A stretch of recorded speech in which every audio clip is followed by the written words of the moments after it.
I apologize for the ghostly image. Still learning.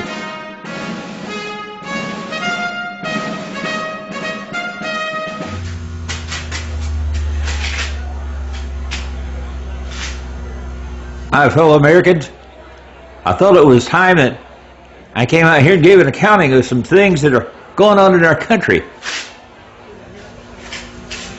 I wanted to come out and talk about some of the things that Donald Trump has been doing, and especially the deal where Donald Trump and was indicted and arrested. I thought that maybe I should come out here and talk about it.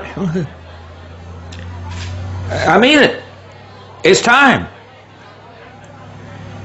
A lot of you don't remember Watergate. I do. I remember.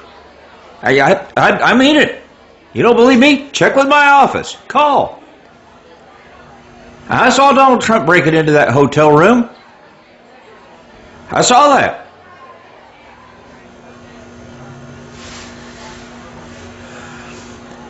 I might be Irish, but I know I like bacon. I know that. I told you all that the illegal aliens poured across the western border, and when Nixon put up that chain link fence, chocolate ice cream, and when the former president colluded with Xi Jinping, ping, ping, ping, ping, ping, and sent that balloon over. It was me and my brother Jim flew up there in his Cessna, and I shot it down.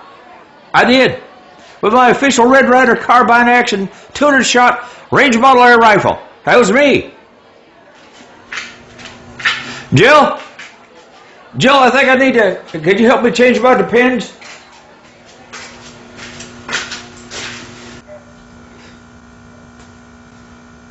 Oh my goodness, the guy's dying on the vine out there. We have to do something. But what? Well, maybe we should just overdub him like they did Mr. Ed. Why, just smear peanut butter on his teeth, and while he's licking it off, overdub him with someone that sounds semi-intelligent. Can't hurt. My fellow Americans.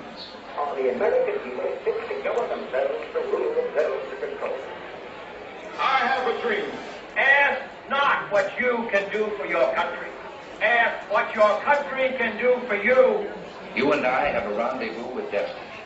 Saying to 1 billion human beings now enslaved behind the Iron Curtain, give up your dreams of freedom.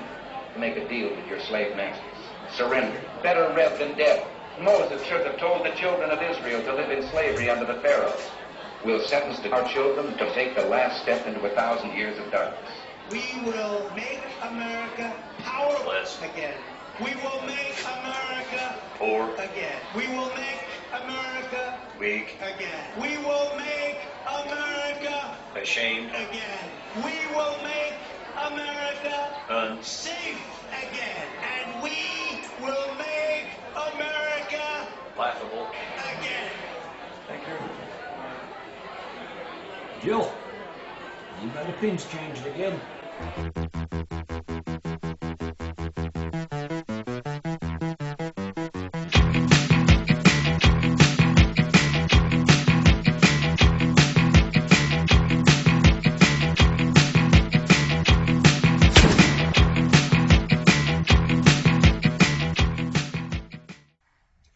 Happy Easter, everyone, and welcome back to the Bruce Walden Show, the show that dares to ask the question, can we just be honest? I'm trying not to overblow my microphone because, man, this thing, I don't know what brand it is. I can't remember, but I recommend them. Boy, that thing has got a pickup like you wouldn't imagine. So I've got to I don't want to boom, blow your eardrums out. But we need to talk today. Happy Easter. I'm recording this on Easter Sunday, the 9th of April, 2023. The title of this message, if I were to give it a title, and apparently I have, is Mediocrity is Surrender. Mediocrity is surrender. We have settled for mediocrity here in Alaska for, years and years and years, maybe since statehood. I'm going to be talking about our so-called education system here. And folks, you know, there was a time when the school system here in Alaska was actually pretty good. I remember those days. I didn't attend school up here myself. I attended school in Indiana and Missouri when I was a youngster. And actually, I started school in 1969, immediately after the Apollo landing on the moon. And for those of you who say, "Oh, Bruce, we never landed on the moon," folks, don't even. I'm not even going to entertain that stupidity. All right, if I just lost half the audience, I'm perfectly fine with that. We're going to be going back to the moon very soon, and I hope they fly over and take pictures of the stuff we left there, and then see what you doubters have to say. Here's what happened there. I don't want to go too far off here. But you are fed a lie that the United States never accomplished that, because what they're trying to convince you, and many of you have been convinced of it, is that we just don't do great things. Well, we don't anymore. And to quote Nixon, as I did the other week, he once said, "When this nation ceases to do great things, we'll cease to be a great nation." And in my estimation, we've done very little great things since about 1972, when we left the moon the last time. That's another story for another day. And something you might consider, here in 3 years from this summer, this country will turn a quarter of a millennium in age. 250 years. I remember 50 years ago, almost 50 years now, the July 4th, 1976. I remember the run-up to the bicentennial and how proud we were.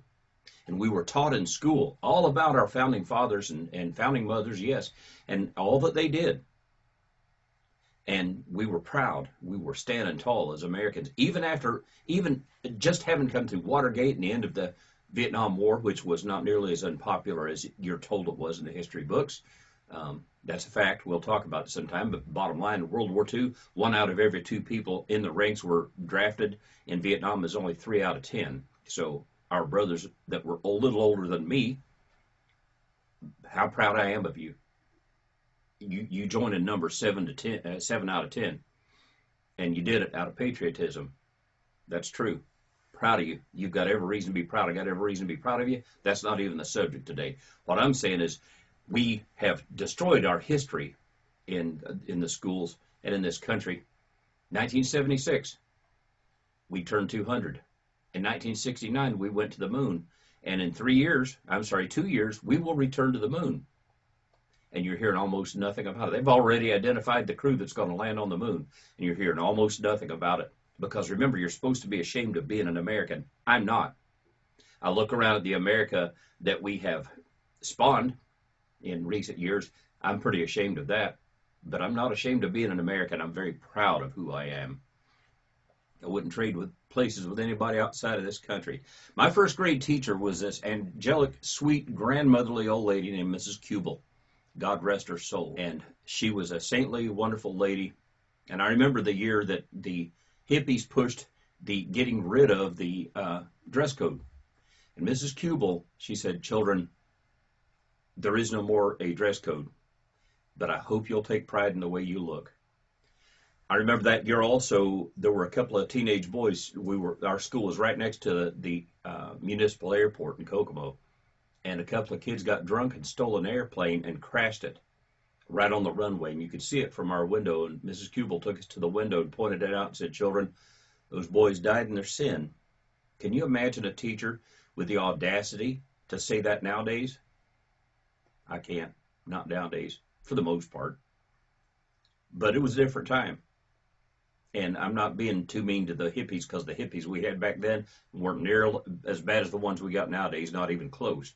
In fact, they were at heart very good people, I think. But there was that, and there was a time when America's schools, even Alaska's schools were turning out a very good product. Now, I'm not trying to be mean to the kids. Let me say right off, I don't blame the kids for what's gone wrong. It wasn't them that did it. They're not the problem. They're not the problem in the system.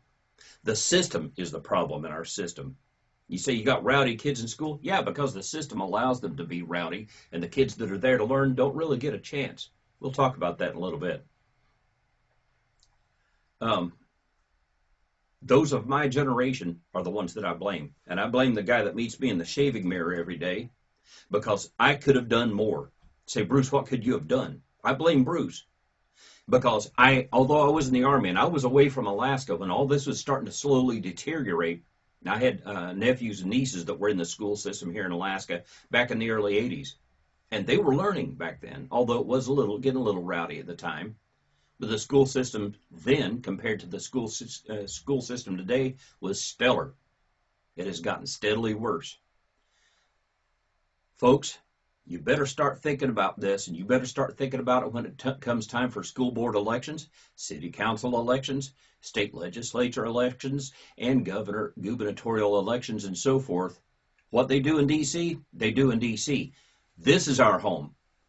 Say, Bruce, everything's going bad. The school system across the country, our education system is a disaster. I know that. I see that. I live here. I'm a firm believer that, you know, when Benjamin Franklin said, you watch your pennies, the dollars will take care of themselves. I believe that if you watch your local elections, the big elections will eventually take care of themselves. Prove me wrong. Let me say right off, again, I don't blame the kids for what has happened here, but I do blame that guy that meets me in the shaving mirror. We could have done better, folks, and we just didn't bother. We just got lazy and didn't bother. Or should I say we got busy and didn't bother? Because with the economy and the way that it seems to stay, you have parents that are both stay-at-home parents. That are both working parents. Nobody's staying at home. Nobody watching the kids to make sure that they're learning. And as a result, you have kids that aren't learning very much. This was all by design. Doubt me? You won't. If you're a thinking person, you won't. We could have done better. We could have done something. And as I get further away from, as I get further from Pampers and closer to Depends, it really concerns me when I see the product that our schools are turning out. One of these days, I just saw my brother going the way he slowly lost his mind, and it was because of some sugar and stuff that he didn't keep under control, and there were other issues. And he died way too young. And I'm the only brother in the family left. Sorry, liberals. But I see that, and I see the same thing happen to our nation, slowly losing its mind, slowly losing its ability to reason, and we all stand by and allow it to happen. But the people that will be taking care of us when we're old are the ones that are out here in high school right now, and they're not learning anything. They're not learning anything because they're not being expected to. And they're not being expected to because you and I have allowed this system to get this bad. It's easy for me to blame the teachers union, and they are to blame. But that only holds water for a little while. Mr. Governor, Mr. and Mrs. Senator, Mr. and Mrs. Representative, mayors, city councilmen, school board members, what have you done to fix this? You're not doing anything. And don't tell me you are. You're lying to us when you say you are. I won't let you get away with lies. None of you. I've said it before and I mean it. With me, there are no sacred cows, not even me. Nobody gets a pass, not even Bruce. If I'm wrong, I'm going to say it. And I'm going to point it out. We could have done something. We do have some very good teachers out there. That's true. I might have mentioned this in another podcast, but I used to teach at the University of Northern Iowa. I was an ROTC instructor there for a couple of years. And that is the traditional teachers college for Iowa and the region. And I had a lot of cadets there that were going like in the National Guard or the Reserve. They were going through ROTC to pay for their education because they wanted to be teachers. And I had some good cadets. And they were good teachers. Some of them are still my friends. Those are the kind of people we need. We need people in teaching that are there because they have a desire to teach. I was a Green Beret because I wanted to teach, not because I wanted to be Rambo and kick indoors. That's not what it's even about. I was there because I love to teach. And there's something about it. And you good teachers out there that are good teachers, you'll identify with this. When you're teaching a class and you see that spark, you see that light come on and you know that you've reached that student, that is a special feeling. I love that feeling. I bet you do too. But we've got a lot of teachers that are there because they couldn't make it in their chosen field of endeavor. So they teach. And they don't do a very good job of teaching. One of my daughters had a teacher in math that said, yeah, I don't teach formulas here. I teach the kids that they have to just kind of come up with a formula themselves. So, okay, so why are you even here? Even if you're good at math, if you're not teaching the kids, you're not there for the right reason. Shame on you. We no longer have an education system. We have a communist indoctrination system. Now, read the Communist Manifesto if you want to see where I'm coming from on this. If they can cease to educate your kids on the things that they need, They have a pliable little mind that they can twist to believe anything they want it to believe. If you have parents at home that are keeping themselves out of the education of their children, you are playing directly into the hands of these people, and you're leaving your children in their hands. And now that you have kids that are, oh, well, I'm actually a guy when it's a girl, or I'm actually a girl when it's a guy, and now they're being supported in that foolishness by city council and by the teachers' unions and all that kind of garbage. You did this. You allowed it. Am I wrong? Am I wrong? Look in the mirror and ask yourself. Our schools are communist indoctrination centers, and they're grooming studios. You doubt me? If I stand over here in the park and expose myself to some little girl, I'll be arrested. And I should be. I should go to jail for that. If I stand in the park and I'm handing out pornographic magazines to little kids, I'll be arrested for perverting the youth. But we do it in the schools all the time. We have the stuff in our schools and in our libraries, which, as I say, is the other half of our education system. I learned more after the 6th grade. I learned more in the library than I did in the classroom. That's a fact. And I continue to learn to this day, and I love to learn. But we allow that kind of garbage to get into our schools and destroy our children. You pervert their little minds at an early age so that the perverts, I said perverts, can have them. And parents, you allow it. You don't? You sure? I just saw an election this past Tuesday in Anchorage where you elected the very same people. Only one of them was worth re-electing, Mr. Donnelly. Mr. Cox, he ran. Fine young man. Fine young man. He's got a promising future. And you turned your nose up at him. You're going to regret that, Anchorage. Watch and see. Give it about 12 years, and you'll understand. You'll look back on this very day and say, I remember when Bruce told me that. Again, if you doubt me, you're being a blind fool. I hate you for saying that, Bruce. You're hateful. No, I'm not. I don't hate you. I love you. But I'm going to tell you the truth that kills us both. I mentioned last week a documentary movie. You can find it on YouTube, and it's entitled Leave No Trace. And it's about the perversion of the Boy Scouts and how we've turned it into a grooming system. And say, well, my sons or I was a Boy Scout, and it never happened. I'm glad. Because when I was a kid, man, I'd see my classmates would come in their Cub Scout uniforms. I envied them. Man, I wanted to wear that uniform so bad. My brothers were all in the military. I wanted to be a Cub Scout or a Boy Scout. You know, I wanted to do all those things. I never got my chance. So I saw to it that my daughters got to go to Brownies and Girl Scouts, and then later my son Roger, before he entered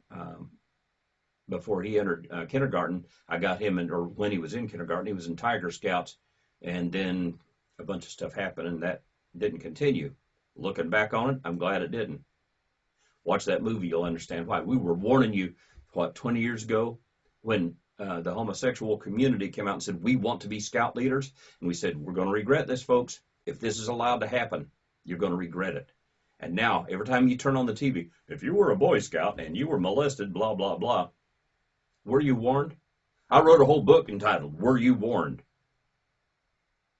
A lot of people turn their nose up and say, Bruce, you're anti-homosexual. I'm pro-God. And if you don't like that, too bad. I'm not going to change what I'm saying. I'm not going to change how I feel.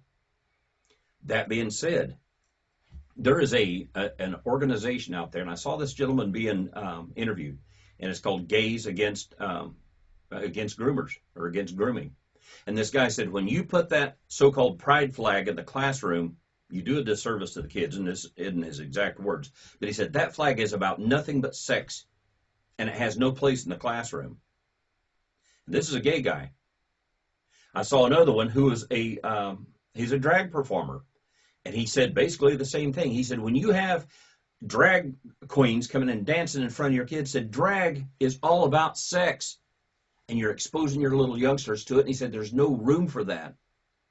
So what about you, Bruce? You watch Benny Hill. Yeah, it was made to be funny back then. They weren't trying to push a lifestyle on us and say that it was okay. They were doing it out for the sake of comedy. But now we've allowed it. Say it's not happening in the schools. No, but it's happening in the libraries. It was a loose act, remember? Moms? Dads? You going to roll over for it again? Yeah, you will. Prove me wrong. There's something really cool happening as a side effect of the COVID thing, hoax, whatever. I'll probably get banned off of YouTube for saying that. That's all right. There's Rumble. A lot of parents kept their kids home, and some of the parents had to quit their jobs so they could stay home and educate their kids. And guess what happened? Those kids started getting a quality education. Uh-oh. Well, we can't have that. We gotta. The pandemic's over. Everybody go back to school, because they were losing. They were losing a generation of those they were trying to groom, and those they were trying to uneducate. But it's too late, because the parents caught on. They said, you know what? I'm keeping my kids home, and they're learning, and that tells me that the schools are not teaching them anything, or at least not teaching them the right things or enough of the right things. That made me laugh when I saw that. But it's happening, and parents have caught on. All across the nation, people are realizing that school choice is the answer. I believe it was it Florida, where they're pushing for 100% school choice. When I ran for governor last year and started the year before, wow, that's a whole other story. I don't want to get sidetracked. When I ran, that was something that I pushed, is school choice and school vouchers. Instead of us sending zillions of dollars to Washington to a bloated, top-heavy system that trickles down a little bit of money back to us to the tune of, at the very least, $19,000 a year per student, and we're getting a student that cannot read his own diploma or her own diploma, ladies and gentlemen, we have a major issue. Everywhere school choice is tried, it works. Washington, D.C. had school choice. And those kids in a very horrible school system suddenly began to get a quality education. Obama came along as president, and he put the kibosh on it. Why? And those who say, well, he was our first African-American president, and he blah, blah, blah, I don't even want to hear it. First off, the first was Eisenhower, not him. And second, when you have a city that the majority are black kids, African-American kids, and that guy took away their ability to get a quality education, was he really on your side? Was he? Think about it, folks. Teachers union stands against school choice. I don't blame them. They're protecting their jobs. They're protecting their necks. I can't blame them. I blame this state and our parents and our voters who continue to allow this stuff to happen. Alaska, last year you had a choice. This past November you had a choice to bring together a constitutional convention, and you believed the lies of the left and you voted against it. Oh, it'll be a runaway constitutional convention and all kinds of bad things. You believed their lies again. I'm going to say something. This might open up some sores, but I'm going to say it. In the slave days, there was a saying. The slave always believes what the master tells them. Let that sink in, ladies and gentlemen. Let it sink in. The state is your master. You are a slave. I'm a slave to this system. Well, I refuse to be fettered. You'd better start thinking these things through. The teachers union is one of the most powerful lobbies in the state of Alaska, maybe the most powerful lobby in the state, and that's where the vast majority of our budget goes. And I wouldn't have a problem with that if we were turning out a good product, but we're not. Ladies and gentlemen, you're being robbed. What is it?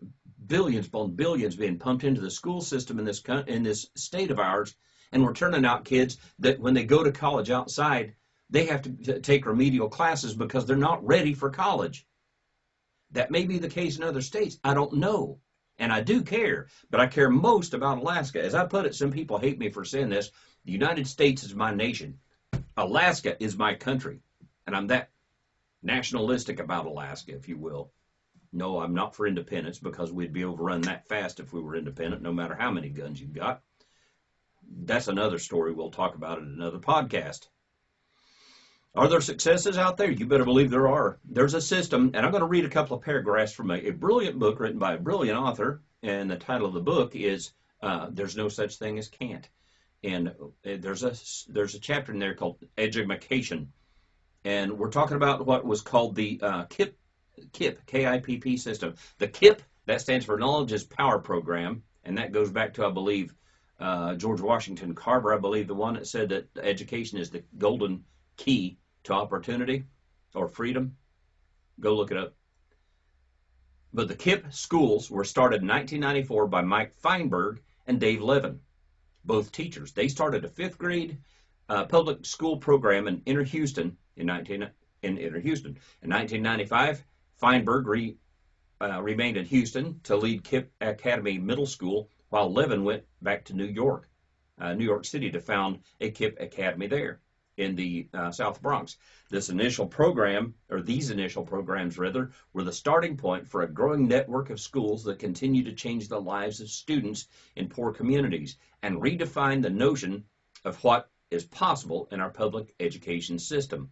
Since the founding of those two schools, they have sustained track records of high student achievement. Statistically, less than 1 in 5 poor students attend college in our country, whereas KIPP's college matriculation rate is more than 80%. Did you hear me? How many of our kids graduate high school and go on to college at that kind of a rate?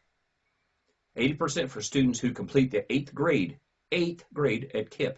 In 2007, nearly 95% of KIPP alumni went on to preparatory schools. They have earned millions of dollars in scholarships and financial aid since 2000. Now, what if we did something like that up here? What if we stopped being children and turned and faced into the wind and said, okay, we're going to face the truth, even if it hurts us, even if it hurts our feelings. We're going to look into the truth, and we're going to start fixing some things, because if we don't, we are dooming our children. What if we started doing something that responsible, Alaskan dads and moms, grandparents? What if we did that? But you won't. Say, Bruce, you're a doubting Thomas. Yeah, I kind of am. There's a reason why. Because I've been watching it for 40 some odd years, 42 years. I've been watching this system steadily get worse. And you're warned every year, and you send the same people back because, doggone it, I've known them since they were in diapers. And they do the same thing. More on that later. I hope I'm wrong in that. Now, how about, I went to a meeting with the principal of Academy Charter over here in Palmer. And I don't know, it might be a different principal now, I don't know. But she said she went to a meeting of the different school principals, and they were all putting their school's performance up, their charts up on for everybody to see. And she didn't. And they said, put up your charts. She said, you sure you want me to?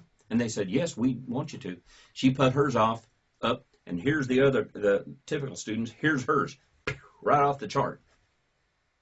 And they had the audacity to say, well, if we could handpick our students, we could do that too. And she said, we don't handpick our students. They're all picked by lottery. We're getting the same folks as you're getting. You just don't expect anything from them. I'm not sure she said it just that way, but she got that point across.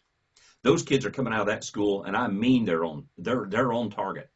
And I will say this, the Alaska Military Youth Academy, they're turning kids out there that are a quality product. Maybe we need to have a K through 12 charter school, not mandatory, like a military type academy.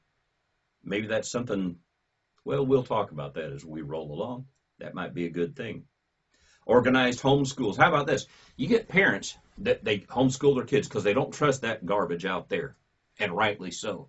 What if you have a bunch of parents that sit down and say, look, I've got some extra land out here. Now, I live in the Matsu right now. I want to move to the Kenai. Sorry, Kenai folks, I'm on my way, God willing. But what if you had a bunch of parents that said, we're going to take this school or this piece of land, we're going to put up a bunch of, portables or something. We're going to build our own school. And Fred Smith over here, he's very good at math. So he's going to be the math teacher. He's one of the parents. And you got Frida Jones over here. She's real good with history. She understands true history, not the garbage that they're pushing like the 619 project or 1619 project, CRT and all that foolishness. Garbage, poison for the minds of our children. She understands real history. She's patriotic. She loves this country. Oh, and by the way, we got Joan over here. She's very good at math. She's written a couple of books. Not math, but English. She's very good at it. And the parents put the school together, and all of their kids went there, and they would turn out a very superior product. I've got a very dear couple of friends here that are homeschooling their son. The kid is brilliant. He's well adjusted. He plays with other kids all the time, but he is very smart and he's very well educated. He's being educated at home. I tried to push this last year and the year before, the voucher system. Let me explain how it works. Let's say right now we're putting out 19 grand for every kid at the very least. It's actually a lot more than that, but we'll say 19,000. and we pull these kids aside, and we pull everybody aside and say, look, here's how we're going to do it. That's over. We're going to give each parent a $7,000 voucher, or 5 or 8 or whatever, some logical number. You take your kid to the school that performs, whichever school you prefer. I don't care if it's a Christian school, a secular school, a private school, doesn't matter. Here's your voucher for that school. Now, if you want to take your kids to a school where it's $10,000 a year, that's okay. Here's your voucher. You have to pay the difference, but here's your voucher just the same. Well, Bruce, you can't do that because these Christian schools, there's nothing in the Constitution that says that you can't do that. This freedom of religion don't mean freedom from religion, or you have to be forbidden to mention Christ and him crucified, which I refuse to not mention. I refuse to stand down on that. I'll talk about that in a little bit. Some of you senators are starting to squirm, as well you should, madam. But you take your kid and you put them in the school of your choice. Let's say Colony, where my son went to school. They turn out a good product as far as compared to the other schools around here. They're one of the better schools. They're not very good, but they're one of the better ones. Let's say you take your kid to Colony, and everybody says, wow, he's getting a good education over there. They bring their kid over there. Here's the $7,000 for George. Here's the $7,000 for Jane. And these kids start getting a quality education. The school down the road there, over at Podunksky School out in the middle of nowhere, or whatever, over in Mooseville, they're not turning out a superior product, and they're losing all their students. They have a couple of choices. They can either up their game or they can fold. But every time that is tried, it always works. Now, I don't mean it works a little. It works amazingly. Am I wrong? Go look at the statistics.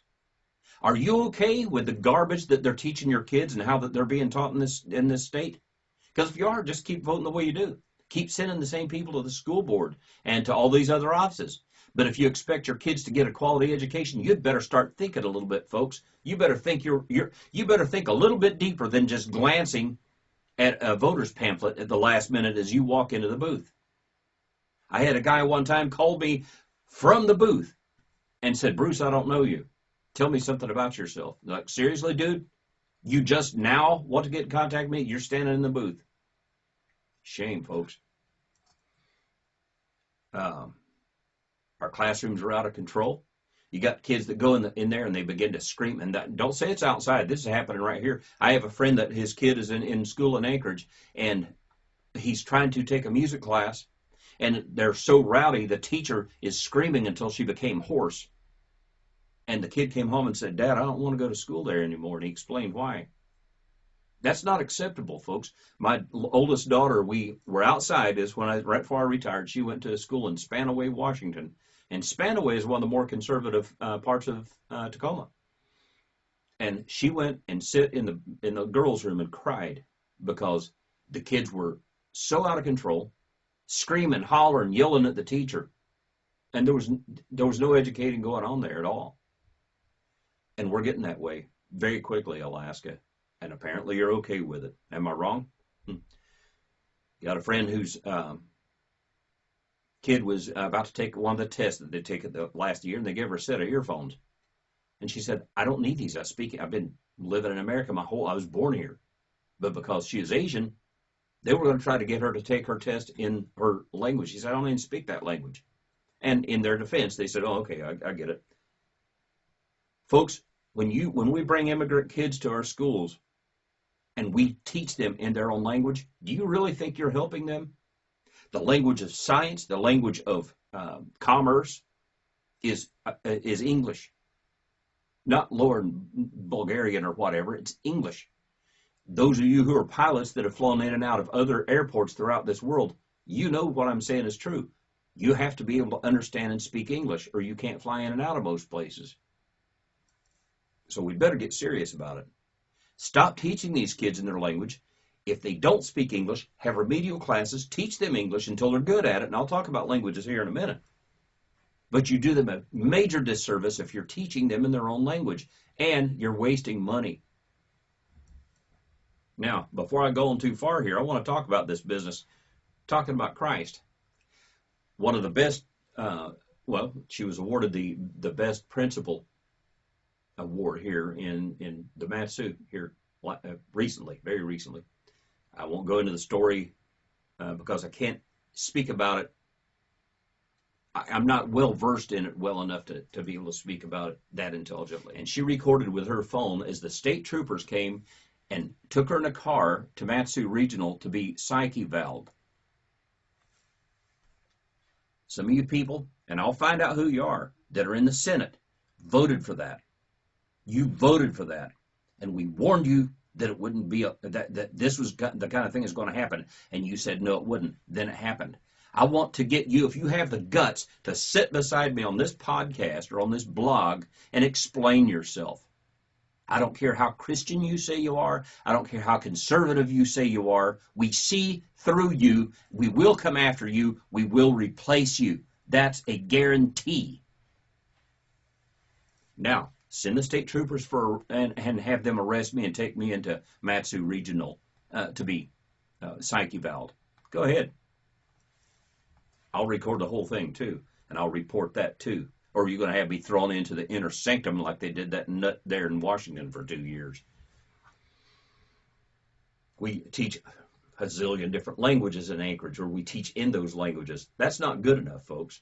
Now, teaching languages, I'm all for that. I'm a big fan of languages. I found out that I have a knack for languages, and I look at our state, and this is that we have several different native nations here. The only one that I can say by and large actually speaks their own language are the Yupik folk.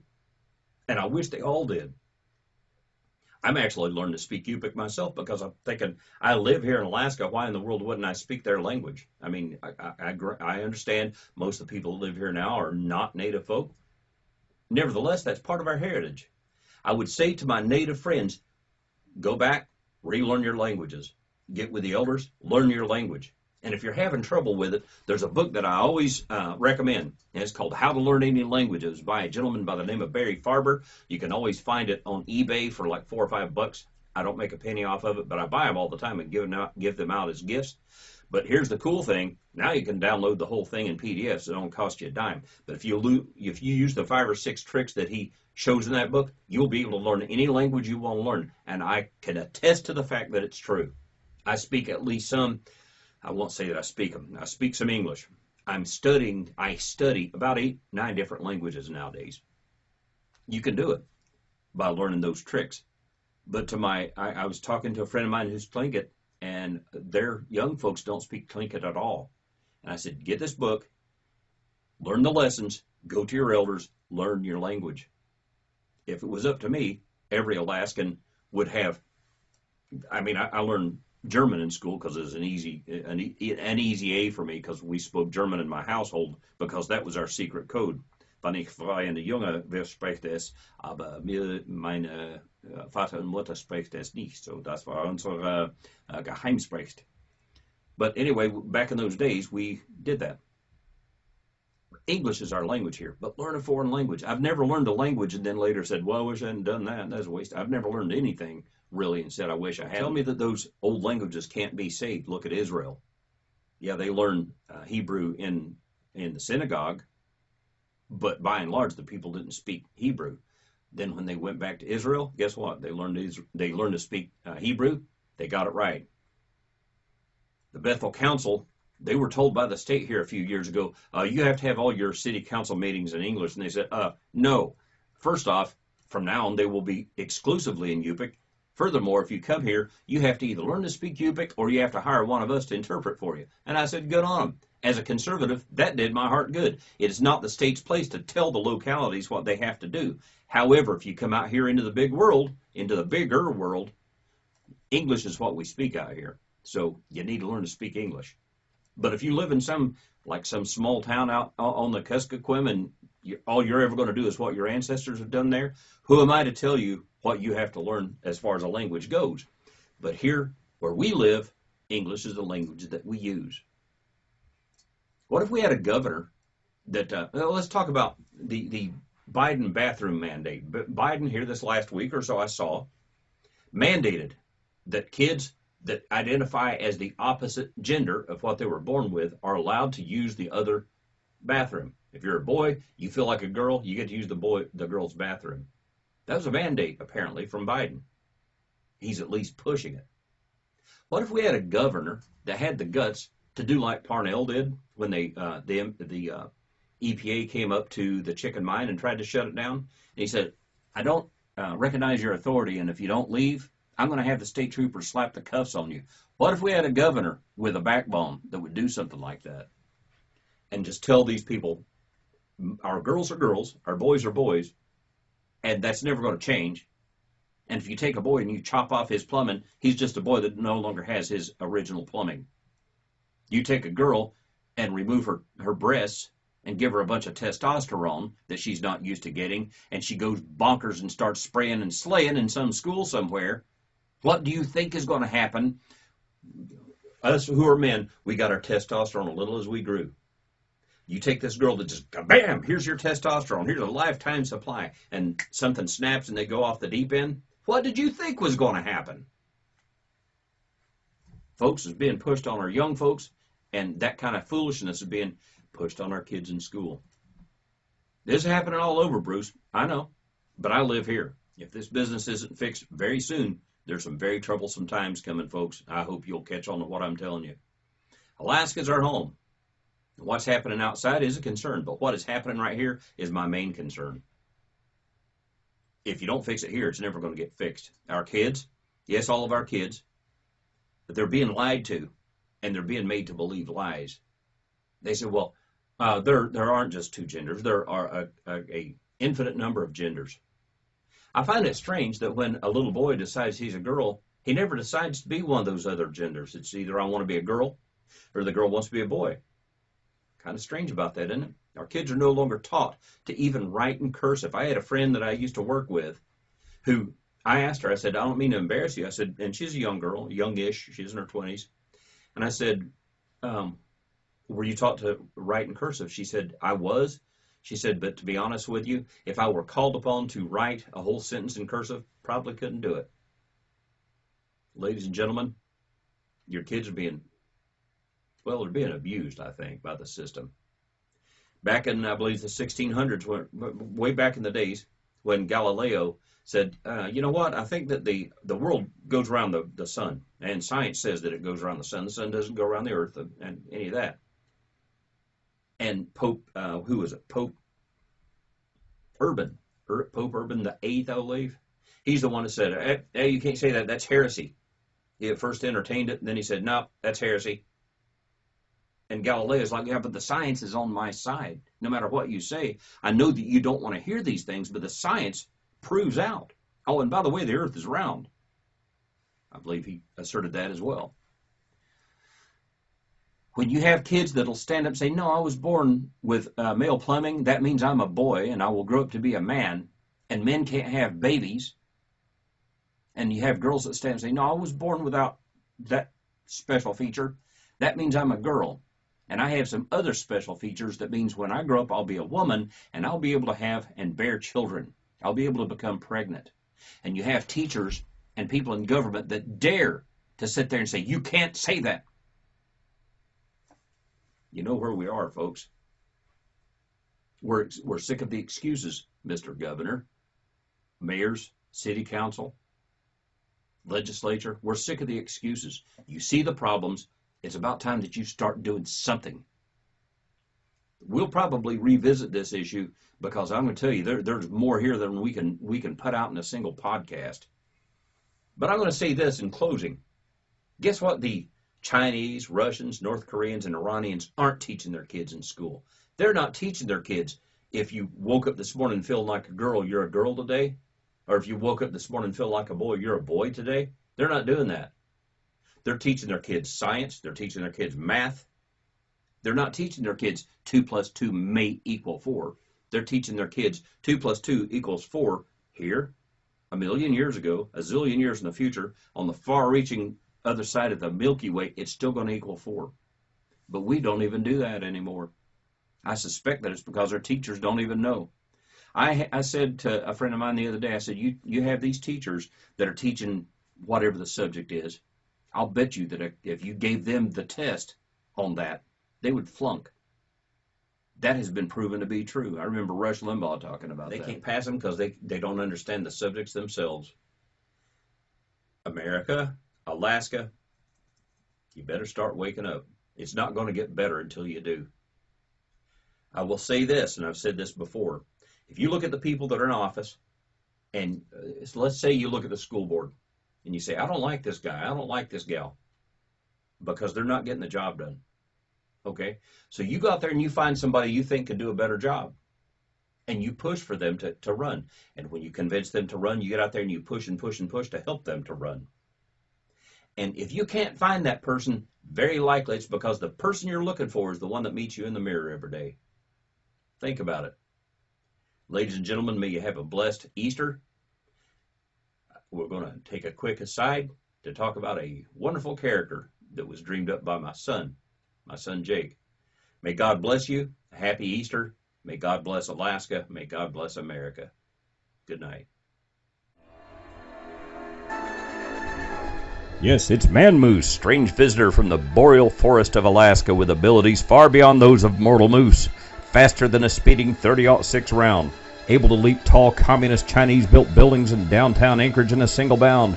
And who, disguised as a mild-mannered Alaskan moose, fights a never-ending battle for truth, justice, and the Alaskan way.